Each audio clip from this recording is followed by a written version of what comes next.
how to delete all TikTok videos at once.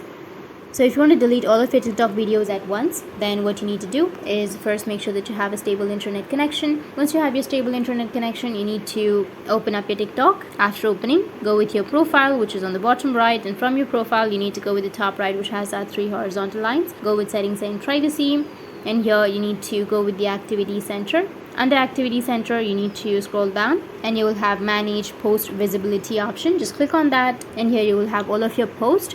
So you just need to simply select all of your posts. After selecting all of your posts, you need to go with next, which is on the bottom right, and select only you, and now tap on update. And after updating, all of your posts will be hidden.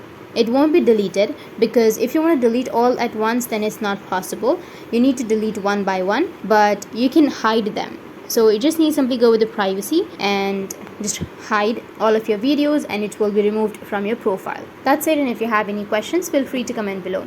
Thanks for watching.